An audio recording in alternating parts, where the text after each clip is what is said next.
अस्सलाम वालेकुम, नमस्कार, सत श्री अकाल एंड गुड इवनिंग। मैं हूं आरज़ू काज़मी और आप देख रहे हैं पॉइंट ऑफ व्यू। हमें जी आज ज्वाइन किया है डॉक्टर अमजद अयूब मिर्ज़ा साहब ने। आप सब डॉक्टर साहब को जानते हैं। बहुत शुक्रिया सर, क्या जानते ज्वाइन किया, thank you thank you. Very much. बड़ा हंगामा रहा सर हमारे यहाँ काफ़ी 10 दिनों से। बहुत ऐसा लग रहा था कोई फेस्टिवल चल रहा है, वैसे मुझे तो ऐसा ही लग रहा था। तो आप कैसे देखते हैं कि सबसे पहले तो ये कि इमरान खान साहब को हटा दिया गया, वो प्राइम मिनिस्टर नहीं है, और उसके बाद उन्होंने कहा कि जी मैं डिफरेंट सिटीज में जाके जलसे करूंगा। पहला जलसा उनका हुआ है जी पेशावर में, काफी ज्यादा लोग आए। और आप क्या देख रहे हैं कि क्या इमरान खान की अभी भी होल्ड है पब्लिक के ऊपर कि इतना बड़ा जलसा वो कैसे कर पाए? जी बहुत शुक्रिया। आपने जो सवाल किया इसके दो हिस्से हैं। एक तो जलसा पेशावर में हुआ है, ये अपने अंदर खुद एक सवाल है कि पंजाब में क्यों नहीं किया, या इस्लामाबाद में क्यों नहीं किया, या रावलपिंडी में क्यों नहीं किया, पेशावर में क्यों किया। दूसरा ये कि क्या इमरान खान की पॉपुलैरिटी में इक़्तिदार से निकलने के बाद इजाफा हो रहा है। देखिए, मैं ये समझता हूँ कि ये जो कुछ हुआ है 9 और 10 की रात को भी जो कुछ हुआ है, और जिस तरीके से इमरान खान ने बेइज्जत होके तो फाइनली ये फैसला किया कि इक़्तिदार की जान छोड़ी जाए, बल्कि छुड़वाई गई, क्योंकि वो तो अदालत के फैसले मान ही नहीं रहा। उस वक्त आप ये देखें कि सबसे पहले ये खबर आती है कि जो 111 ब्रिगेड है उसको अलर्ट कर दिया गया। दूसरी खबर ये आती है कि जो आपका पार्लियामेंट लॉजेस हैं, वहां पे मिलिट्री इंटेलिजेंस 408 बटालियन वहां पहुंच जाती है। तीसरी साथ ही खबर ये आती है कि जी वो शाहराह जो है दस्तूर, उसके ऊपर 111 ब्रिगेड के आर्मी ट्रक्स जो है वो ऊपर नीचे आ जा रहे हैं। और फिर इसी हवाले से एक खबर आखिरी खबर जो आई है वो ये थी कि प्रिजन वैन्स जो हैं वो आ चुकी हैं बाहर, और कोबरा हेलीकॉप्टर देखे गए ऊपर दो। अगले दिन ये पता चला कि वो कोबरा हेलीकॉप्टर क्यों देखे गए और उसमें कौन लोग सवार थे और उन्होंने क्या कार्रवाई डाली। अब सूरत ये है कि इमरान खान एक इंतहाई खुद से मोहब्बत करने वाला शख्स है, जिसको इंग्लिश में हम कहते हैं नार्सिसिस्ट, अंग्रेजी में उर्दू में कहते हैं नरगिसियत पसंद। और नरगिसियत पसंद और इक़्तिदार, ये एक ऐसा खौफनाक कम्बिनेशन है जो किसी भी ऐसे मुल्क में जहां मुआशी बहरान अपनी इंतहा को पहुंच चुका हो, वहां वो बहुत तेजी के साथ फस्ताई यानी फाशिस्ट टेंडेंसी जो है उनका बायस बनता है। अब इमरान खान के हुकूमत से जाने की शक्ल में मैं समझता हूँ कि पाकिस्तान में फाशिज्म का फौरी खतरा, इमीडिएट थ्रेट जो थी, वो टल गई। लेकिन ये अगर कहा जाए कि वो खतरा खत्म हो गया है, तो ये मेरा ख्याल है एक गलत बात होगी, क्योंकि वो खतरा अभी भी है। और वो खतरा इसलिए है कि एक तरफ इमरान खान जो है वो conservative right wing middle class को अट्रैक्ट कर रहा है अपनी तरफ, जो इकोनॉमिक क्राइसिस की वजह से क्रश हुई है। और दूसरी तरफ जो अर्बन यानी शहरों का जो बेरोजगार और पिछड़ा हुआ लंपन आवारागर्द तबका है, उसको भी इसने अपने साथ अट्रैक्ट किया है और जोड़ा है। ये इसकी सिविल फोर्स है। अब फाशिज्म के लिए जरूरी है कि फौज के अंदर से भी उस मूवमेंट को, सिविल मूवमेंट को सपोर्ट हासिल हो। और वो सपोर्ट इसको आ रही है उन जर्नैलों की तरफ से जिनका कलीदी किरदार था अफगान जंग में, और ख़ास तौर पर काबुल में जो तालिबान की 15 अगस्त पिछले साल के बाद हुकूमत बनी, उस हुकूमत की हुकूमत साजी में उन जर्नैलों का बड़ा किरदार था। इसी तरह उनका पंजशेर में जब जंग हुई, तो उस जंग में पंजशेरियों के खिलाफ पाकिस्तानी कमांडोज और को जो भेजा गया और जो जनरल्स थे, ये सारा एक ग्रुप है। इसको आइडेंटिफाई करने के लिए मैंने इसको नाम दिया है द हक्कानी जनरल्स, और इस हवाले से आज मेरा आर्टिकल भी छपा है, गूगल कर सकते हैं, the Haqqani generals and the threat of fascism in Pakistan. तो अब ये जो हक्कानी जनरल्स हैं ये इमरान खान के साथ, लेकिन ये उस वक्त तक कोई ऐसा हतमी चीज सामने नहीं आ सकती जब तक ये हक्कानी जनरल्स सेंट्रल कमांड जो है जनरल बाजवा जैसे इस वक्त इसके खिलाफ बकायदा बगावत नहीं कर देते। अब वो बगावत होती है या नहीं होती है वो तो वक्त ही बता सकता है, लेकिन इस वक्त जो पेशावर का जलसा हुआ वो जलसा जो है वो पेशावर के कोर कमांडर और साबिक DGISI जो लेफ्टिनेंट जनरल फैज हमीद है उनके कहने पे किया गया, और जो लोग उसमें लाए गए उसमें भी कोर कमांडर का बहुत बड़ा हाथ है, और उसमें बहुत सारे मदरसों के लोगों को इकट्ठा किया गया, सरकारी मुलाजमीन जो थे क्योंकि इनकी वहाँ गवर्नमेंट है खैबर पख्तूनख्वा में, उनको इकट्ठा करके तो एक ये जाली तासुर कायम करने की कोशिश की गई कि इमरान खान जो है वो बहुत ज्यादा पॉपुलर है। मैं कल आपका प्रोग्राम देख रहा था, उसमें आप बता रही थी कि मेंशन आपने किया कि जैसे ही इमरान खान इक़्तिदार से गया डॉलर जो है उसके मुकाबले में रुपया मुस्तहकम हुआ है। आपने ये भी बताया था कि स्टॉक एक्सचेंज जो है वो अब बेहतर हो रहा है, ऊपर जा रहा है। तो ये सारी जो इंडिकेटर्स हैं ये इस चीज की निशानदेही करते हैं कि अब जो पाकिस्तान के अंदर सरमायाकार थे वो भी और इंटरनेशनल जो इन्वेस्टर्स हैं उनमें भी फौरी तौर पर सिर्फ एक दिन में उनके कॉन्फिडेंस में कितनी बड़ी तब्दीली आई। तो मैं समझता हूँ कि इस वक्त पाकिस्तान को खतरा इमरान खान से नहीं है, पाकिस्तान को खतरा हक्कानी जर्नैलों से है। नहीं, आप बिल्कुल ठीक कह रहे हैं, लेकिन वही सब लोग हैरान हो रहे थे कि इतना रश लग गया, इतने लोग आ गए। मगर साथ-साथ देखते हैं कि आगे क्या होता है। इन्होंने तो अब ये अनाउंस किया कि जी मैं तो हर सिटी में जाऊँगा, हर प्रोविंस में जाके जलसे करूँगा। मगर अभी जो नई गवर्नमेंट आई है या नए प्राइम मिनिस्टर आए हैं शहबाज शरीफ, और उनसे क्या उम्मीद हो सकती है? क्योंकि आते के साथ ही वही नरेंद्र मोदी जी जो फ़ोन नहीं उठाते थे इमरान खान का, उन्होंने मुबारकबाद दे दी। देखिए ये तो एक रूटीन की मुबारकबादें होती हैं। हर मुल्क का जो फॉरेन ऑफिस है या प्राइम मिनिस्टर होता है वो अपने नए आने वाले हम मनसब को मुबारकबाद देता है। ये तो इसमें कोई ऐसी वो बात नहीं है कि मोदी जी ने मुबारकबाद दे दी तो तूफान आ गया कि जी इंडिया के एजेंट हैं। ये बात ये है कि इस वक्त चौमुखी लड़ाई अगर नहीं लड़ेगी ये गवर्नमेंट तो ये कामयाब नहीं होगी। उस चौमुखी लड़ाई में इनको फौज को ऑन बोर्ड लेना पड़ेगा, जो मेरा ख्याल है कि फौज अब इनके साथ ऑन बोर्ड आ चुकी है, क्योंकि आज जो ISPR के DG ने तकरीर की है और प्रेस ब्रीफिंग दी है उसमें उन्होंने वाज़ेह तौर पर यह कहा है कि अगर किसी के पास कोई सबूत है तो वो सामने लाएं, और हमने वो लेटर जो नेशनल सिक्योरिटी कमेटी में देखा है उसमें कोई थ्रेटनिंग जुबान या साजिश का लफ्ज इस्तेमाल नहीं हुआ। तो वो तो उन्होंने क्लियर कर दी है बात, जो इमरान खान कहते थे कि वो सिक्योरिटी काउंसिल ने देखा है लेटर। अब देखें बात यह है कि इस वक्त जो है वो इमरान खान जहां मर्जी जलसा करे वो उसमें तो किसी को कोई टेंशन नहीं होनी चाहिए, लेकिन इमरान खान एक नेशनल सिक्योरिटी थ्रेट है।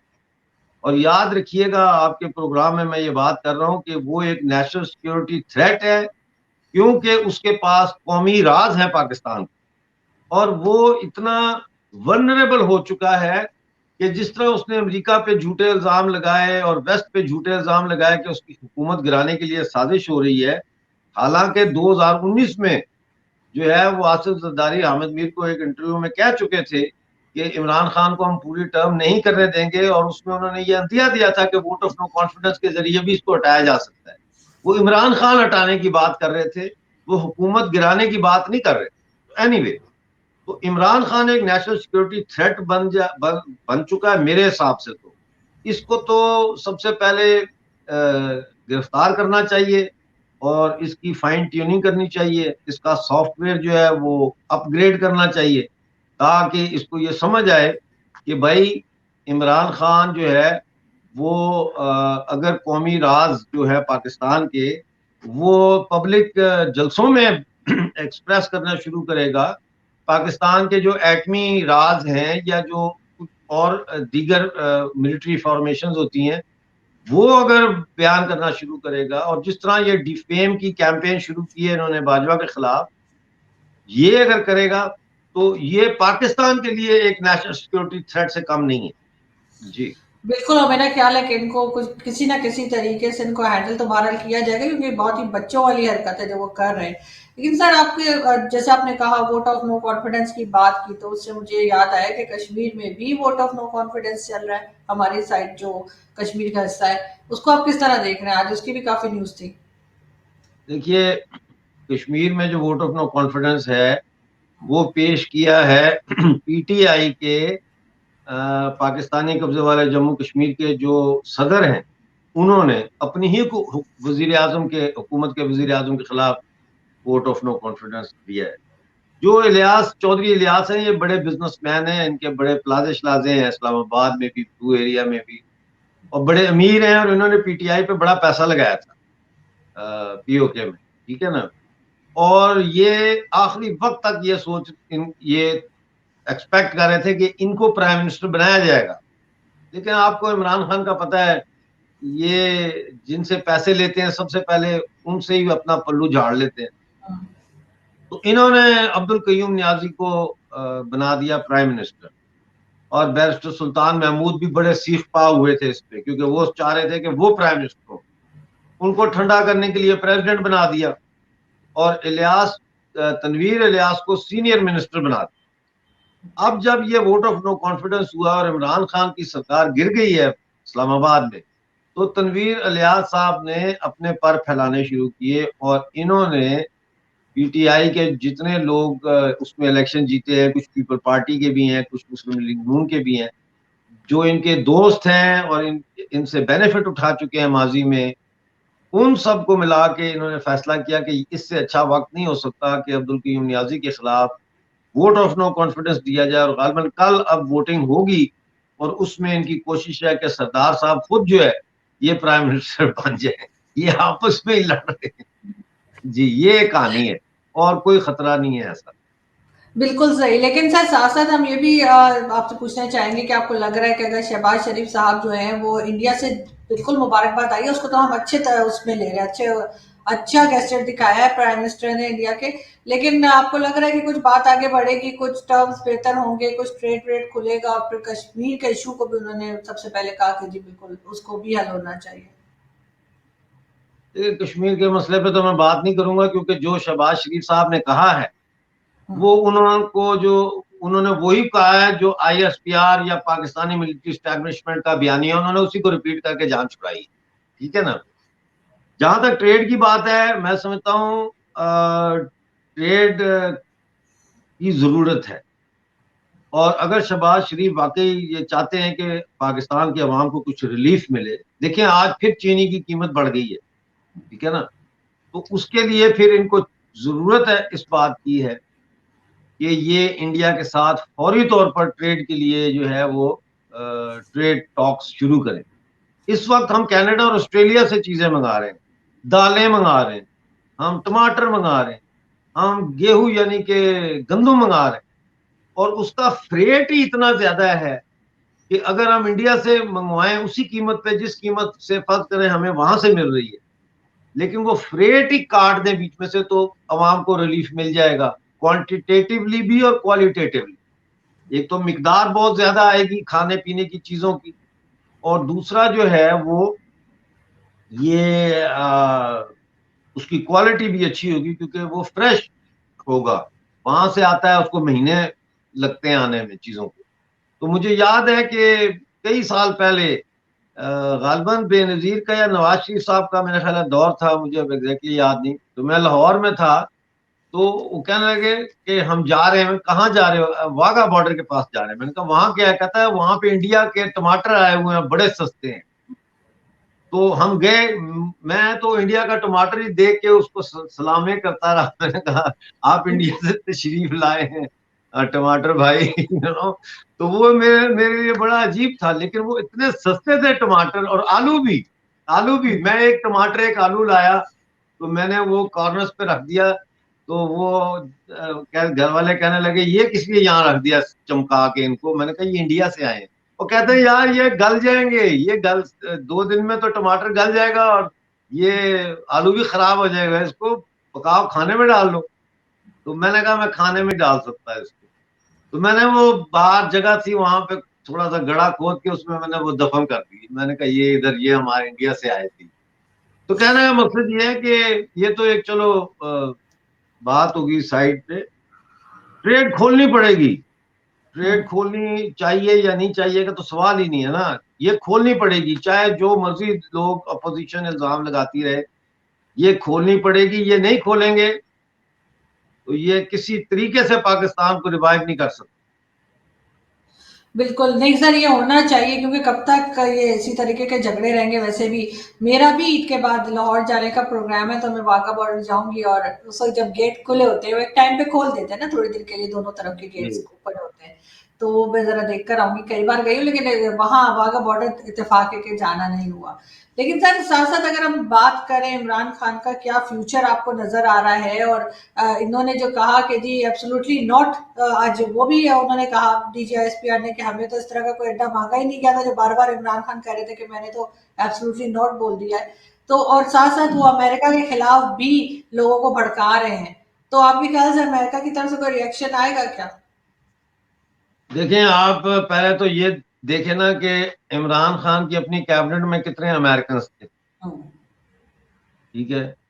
वो शहबाज गिल। हर बंदा तो उनका जो एडवाइजर है वो अमेरिका का पासपोर्ट होल्डर है।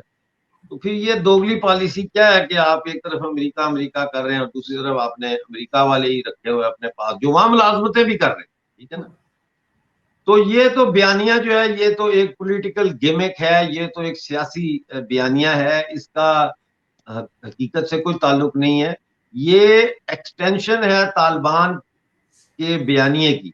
जो जैसा मैं कह रहा हूं बार बार कि हक्कानी जनरल्स जो हैं under the leadership of lieutenant general Faiz Hamid, ये उसका बयानिया है जो वो इमरान खान को दे रहे हैं। इमरान खान का तो दिमाग ही नहीं है।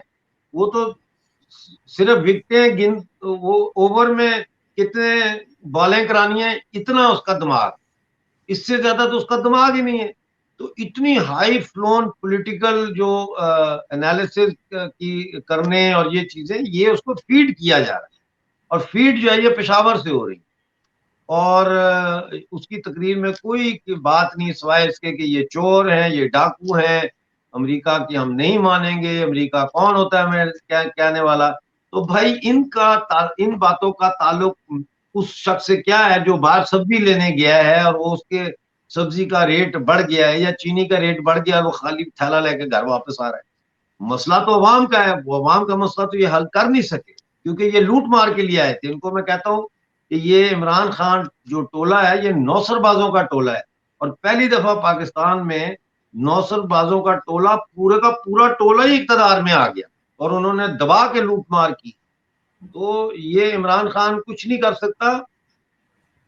अगर हक्कानी जनरल आज इसके पीछे से हट जाए, इमरान खान इज फिनिश। आप देखें ना, अब कल इन्होंने ऐलान किया है कि जितने पीटीआई के मेंबर हैं 100-100 रुपया चंदा दें। तो 100-100 आप ही ने बल्कि प्रोग्राम में ये कहा, बताया था मेरा ख्याल है। और उसमें तो अब आप बता, आप खुद आपका अपना तज्जिया है कि भी इसका मतलब है कि एटीएम मशीनें नहीं है। मैं तो आपका बेशक, प्रोग्राम बड़े गौर से सुनता हूँ।